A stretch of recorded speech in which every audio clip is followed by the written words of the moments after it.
you get here? I just got here a couple minutes ago, man, just seeing what the heck you're into today. Today I'm just over here working on Dad's 72 C10, putting some C-notches in it. C-notches, huh? That'll be pretty cool.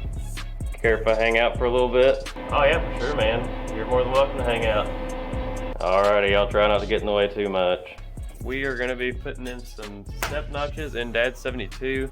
These are bolt-in notches, but I just went ahead, as you can see here, just went ahead and welded them in. That's how I usually like to do it. I get over here to the driver's side and I'll fill you guys in on how to do all this. Alrighty, so this is the notch that we started out with right here, and basically all I did was a lot of cutting and manipulating of this thing just to get it to work, because of the way the frame is on this truck. It doesn't quite want to slide in there, and as we get into it I will show you what I'm talking about. First thing I did was made a cardboard template for this, and then found roughly what center is, and then put it on here. So I'm going to get that on there now, trace everything out, and then we will be moving in the right direction to cutting this out. So the next thing I'm going to do is go ahead and get some of this scale removed off of here. That way we can make nice accurate lines where we're going to be cutting this out. So I'm just going to get a wire wheel and knock that out.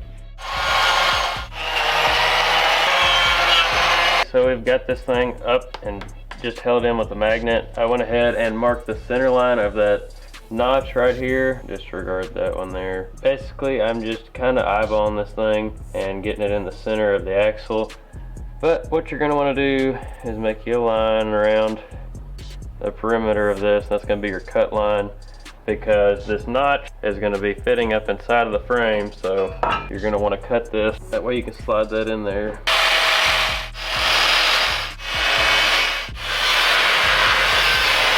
So by truing this up, I'm going to just run this ruler across and kind of connect to the other side. That way I can get pretty accurate on my straight cuts, because this frame rail is kind of an S. So I'm going to just line that up, make me a line, and then we'll get this knocked out of here.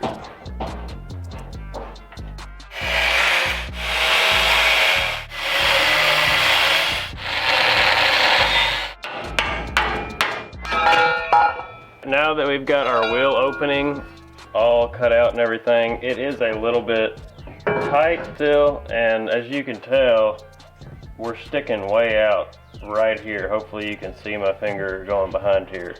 So what I did to remedy that, on the other side, which I'm just going to go ahead and do since I already know that I'm going to have to do it anyway, I went ahead and knocked all this off. I mean, to me that's a little overkill anyway. Then I come in here and I cut back to this first bend here. I cut that weld out, and then same way on this other side.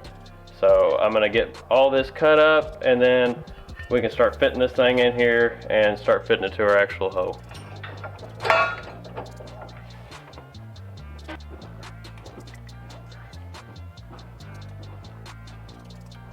Why does it sound like you got the walking fart? My shoes are squeaking.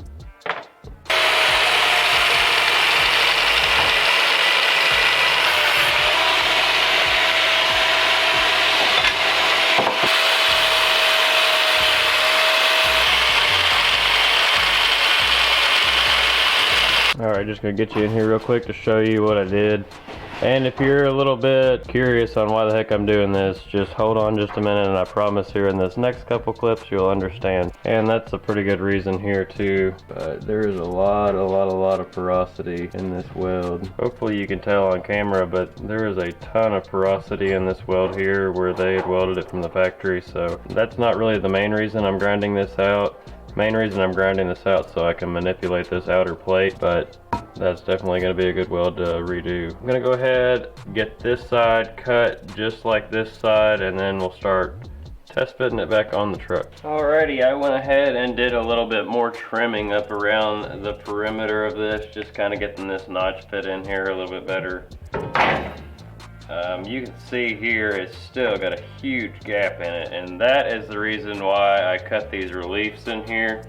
And I did the exact same thing on the other side. But basically what I've done is I took some C-clamps and I compressed this on either side, and whenever I did that, it allowed everything to open up on these notches, and whenever it did that, the plate actually relaxed and it was able to come on in I don't know if these notches are just that far off, or if the wheels on this being a leaf spring 62 or 72 C10, if something's off on that wheelbase wise or what, but nothing's really lining up in correlation, and I've heard horror stories in the past. So, but I did this and it pretty much fixed the problem. So hopefully if you're having the same issue with your notches, you can kind of just cut those 2 welds and pull that thing in. Hopefully that'll cure what you got going on. I'm gonna go grab these C-clamps, get everything clamped up, and then we'll get to welding hopefully shortly. Alrighty, so I've got all my clamps here, so I'm just gonna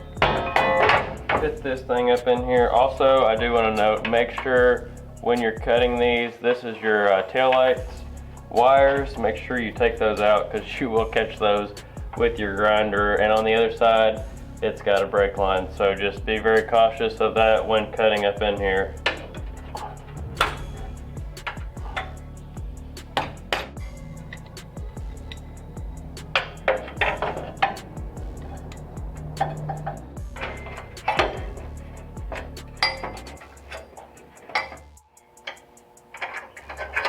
So getting this thing fit up in here like it is, I am seeing now I'm gonna have to come up just a little bit more, it looks like, on this notch.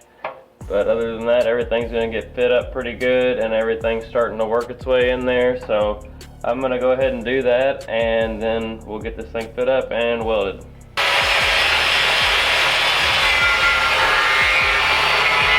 Alrighty, so hopefully you can tell that gap is resolved in through here. It is coming up just a little bit on this corner, but I'm gonna go ahead and lay our tack welds down through here, and once I do that, I'll go ahead and obviously burn in a bead here. Then we will bring our clamps over here to this side and move that on up. We've got a gap here, but that'll be an easy weld to come up underneath here and just burn all the way along there, tying those 2 pieces back together.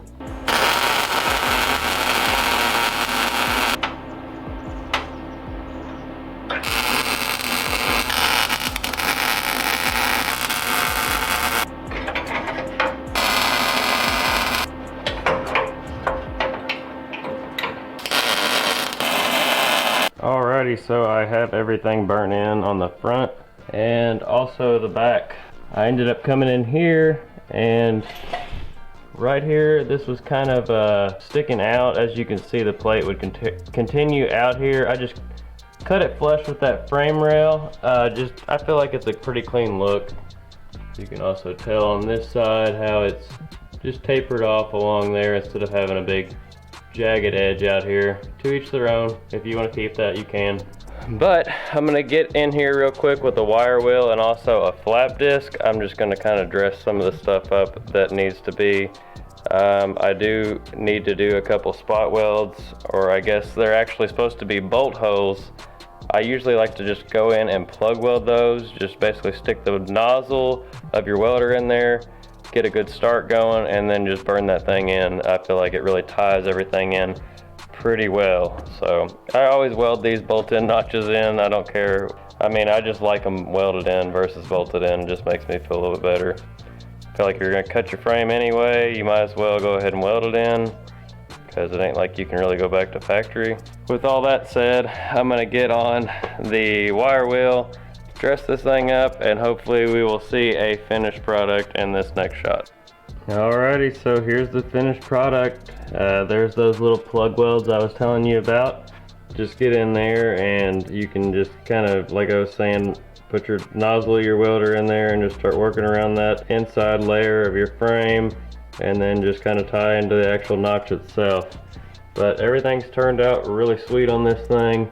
I have plenty of clearance. I don't know if you guys have watched the other videos, but we are going to be replacing this leaf stack. If you can see, it's only got the main and the overload because all the other ones were broke when we did this. So we are sourcing some new leaf springs at the moment. For right now, the rear drop is completely done. But if you guys enjoyed this one, if you don't care, leave a like down below and consider subscribing. Also, let me know what you guys do on your notch kits. Do you usually install them like I did by welding them in, or do you bolt them in per the instructions. Yeah, Dad's truck is getting really close. As you can see, got a little bit more body work to do here, but the bed should be going back on. We've got to do some drop shocks on this thing, and that's going to be pretty close. We're going to be sending it out, do some electrical, because I'm not the greatest at that, and I don't really have time right now, because we have plenty of other projects